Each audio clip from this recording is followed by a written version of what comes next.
What's up, sunshine? Hope you got more treats than tricks last night. Happy Halloween. This year is flying by. It's Wednesday, November 1st. I swear it feels like just yesterday it was October. It's the start of a glorious gauntlet of holidays. Let's make it a wonderful time of the year, shall we? We start today with Pop Quiz Hot Shot.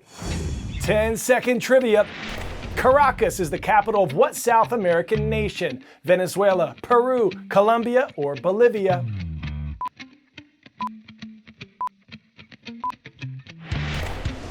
Caracas is the capital of Venezuela, located in a valley within the Andes Mountains.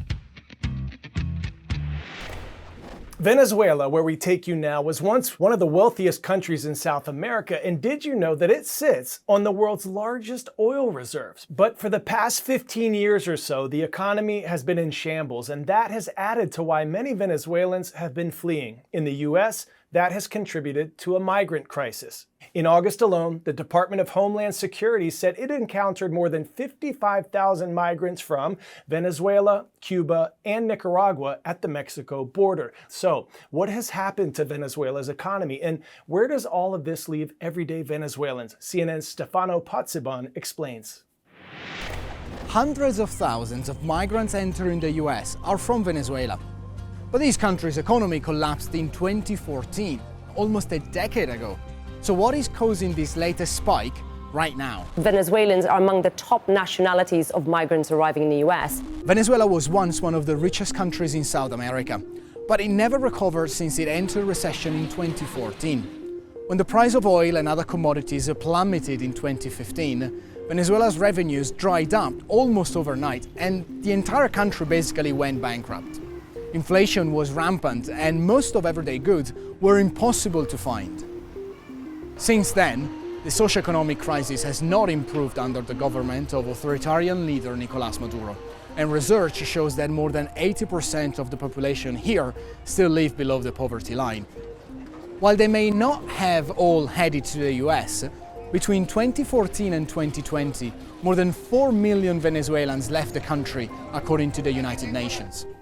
Right now, more than 7.7 million live outside of Venezuela, and that is about 25% of the population. To give you an idea, it's like if the entire population of California and Texas left the US in less than a decade. In the last few years, a growing number have started moving north directly towards the US southern border through the Darien Gap, a dense stretch of jungle that connects South America and Central America. Social media has also played a significant role because more and more people are documenting their trip and posting it on the likes of Facebook, WhatsApp, Instagram and TikTok. Informal migrant networks and businesses that help people just at the beginning of the journey have also sped up the pace of migration.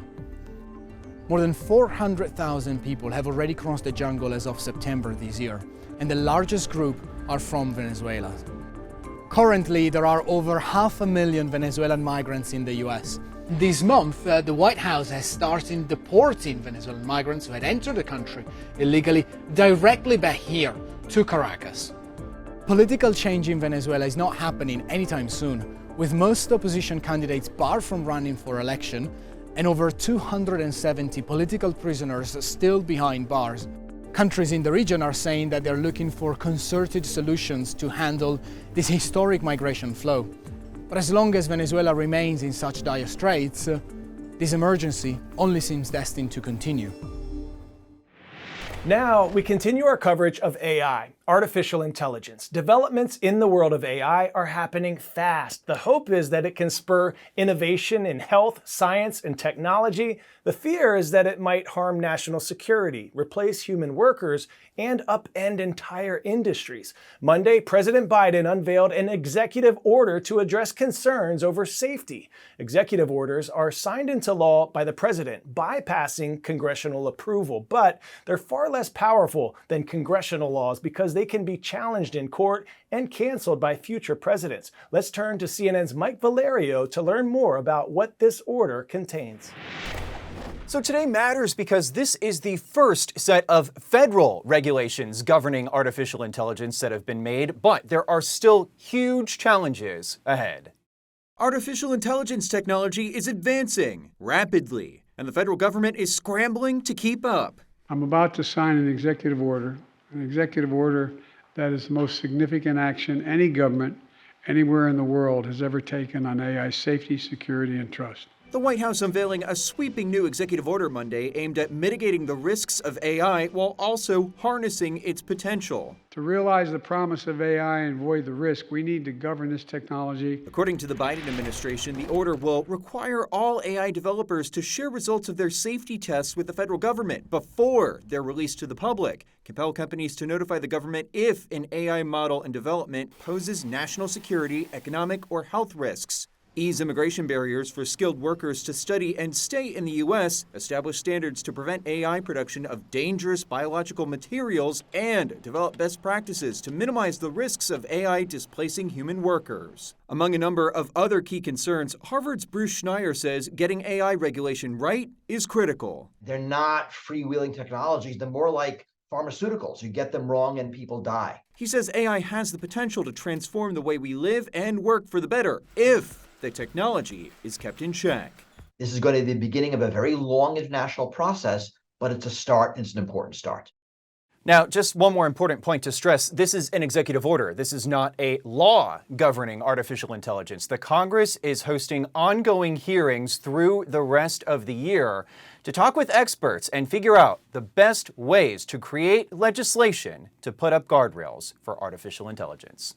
That's the latest here in Los Angeles. I'm Mike Valerio.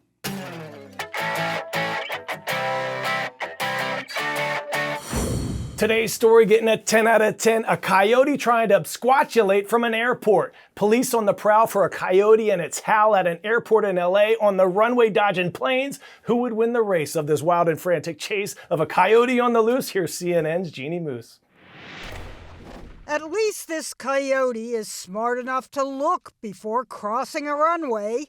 Turns out it was running away from the airport police at Van Nuys Airport in Los Angeles.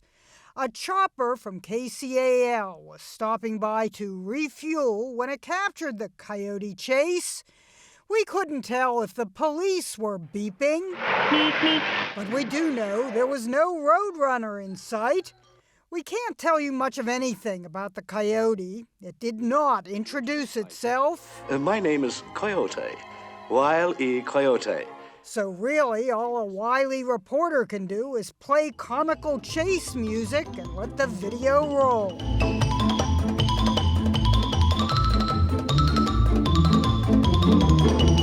Coyote sightings here in the San Fernando Valley are so common, there's a Facebook page devoted to them with posts like, "Coyotes in my house. 2 coyotes just walked into my house through the garage.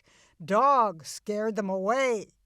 It was the police vehicle's mission to scare the airport coyote away. Unlike wily Coyote, airport coyote did not end up flattened. A spokesperson for Van Nuys Airport told CNN, "We are happy to report that the coyote was able to find its way safely out. Ready for departure, subject only to its own coyote control." You're clear for takeoff. Jeannie Moose, CNN, New York.